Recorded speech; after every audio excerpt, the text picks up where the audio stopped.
Think of peripheral nerves as biological fiber optic cables, routed under tension through the moving machinery of the human body. They are susceptible to mechanical failure. One of the most vital cables operating in the upper limb is the axillary nerve. It serves as the primary conduit governing the complex movements of the shoulder. Structurally, the axillary nerve is classified as a mixed nerve. That means it handles two-way traffic: outward motor commands telling muscles to contract, and inward sensory feedback returning to the brain. Because it transmits both motion and sensation, any structural damage to this single neural pathway creates a distinct dual-deficit clinical signature in the patient. When a patient presents with a sudden loss of shoulder function, the symptoms can seem random until we map them to the underlying neural anatomy. The axillary nerve does not float freely. It navigates a highly constrained physical route through dense tissue and bone. To understand exactly how and why this nerve fails, we have to construct its precise anatomical pathway from its deep roots down to the shoulder joint. We will trace this structure chronologically, starting at its proximal origins near the spine and tracking it down to its distal branches in the arm. That journey begins deep within the complex neural network known as the brachial plexus. By tracking this physical path, we will see exactly how the nerve's immediate spatial environment dictates its vulnerability to trauma. Our starting point is positioned high in the upper body, near the base of the neck. Looking at the formal documentation here, we can pinpoint the origin. The axillary nerve arises directly from the posterior cord of the brachial plexus. If we trace that cord back toward the spine, we locate its foundational root values, C5 and C6. These represent the 5th and 6th cervical spinal nerves. These two distinct cervical roots merge, filtering their specific neural fibers into the posterior cord. Together, C5 and C6 serve as the fundamental neurodata source, carrying all the instructions for everything the axillary nerve will do downstream. Establishing this proximal point of origin firmly anchors the nerve before it begins its steep descent into the arm. Departing from the posterior cord within the axilla, the anatomical region of the armpit, the nerve begins its descent. It drops down into the deeper, densely packed architecture of the shoulder. Immediately, it encounters its first major muscular relationship, the subscapularis. The nerve routes strictly inferior to the subscapularis, sliding just below the lower edge of the muscle belly. Clearing the subscapularis is a critical maneuver. It funnels the nerve out of the relatively open axilla directly into a highly constrained anatomical bottleneck. That bottleneck is known as the quadrangular space. This anatomical plate illustrates the scapular region. Notice the axillary nerve actively entering this tight intermuscular gap. It does not pass through this gap alone.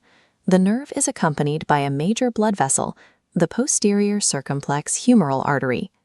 Traveling in tandem means that blunt trauma to this confined area frequently compromises both the neural signaling and the local blood supply. But the most vital spatial relationship in the entire course is what happens next. The nerve makes direct physical contact with the humerus. It winds directly around the upper portion of the bone.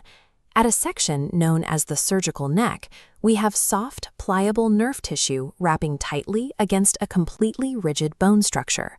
The strict borders of the quadrangular space, combined with the hard surface of the surgical neck, create massive mechanical vulnerability for the entire axillary pathway. Once the nerve successfully navigates the friction of the surgical neck, its main trunk splits. This division occurs deeply, right underneath the heavy mast of the deltoid muscle. It bifurcates into two primary directional branches, the anterior and the posterior. These branches deliver the nerve's final functional payload, categorized into three distinct purposes: motor, articular, and cutaneous. The motor branches carry the outward commands, wiring directly into the deltoid and teres minor muscles to trigger contraction. The articular branch loops inward, providing vital supply directly to the shoulder joint itself. Finally, the cutaneous branch forms the upper lateral cutaneous nerve of the arm. This specific sensory pathway captures data from a highly localized patch of skin, positioned directly over the lower half of the deltoid. Clinicians refer to this sensory zone as the regimental badge area, consolidating our map of the nerve's complete mixed payload. With the intact anatomical model built, we can now look at applied clinical anatomy and what happens during physical trauma. The single most common mechanism of sudden injury for the axillary nerve is a fracture of the humerus. The risk profile spikes specifically when the bone breaks right at the surgical neck. Because the axillary nerve winds so tightly against this exact perimeter of the bone, it sits directly in the line of fire of the fracture. The physical displacement of the shattered bone ends and the resulting localized swelling immediately compress or shear the neural pathways. When the skeletal architecture fails at this specific node, it halts the biological current, instantly severing all axillary nerve functions downstream. That internal structural failure reliably translates into measurable external clinical symptoms. On the motor side, the disconnected commands result in immediate paralysis of the deltoid muscle. Without the deltoid firing, the patient loses a highly specific range of motion. They become physically unable to abduct or lift their arm away from their body between 15 and 90 degrees. Simultaneously, the inward-bound sensory data is also cut off. Looking at the applied anatomy documentation here, this manifests as localized numbness directly over the regimental badge area on the skin. These two simultaneous symptoms, the loss of 15 to 90 degree abduction, paired with localized numbness in the badge area, create a definitive diagnostic signature for axillary nerve damage.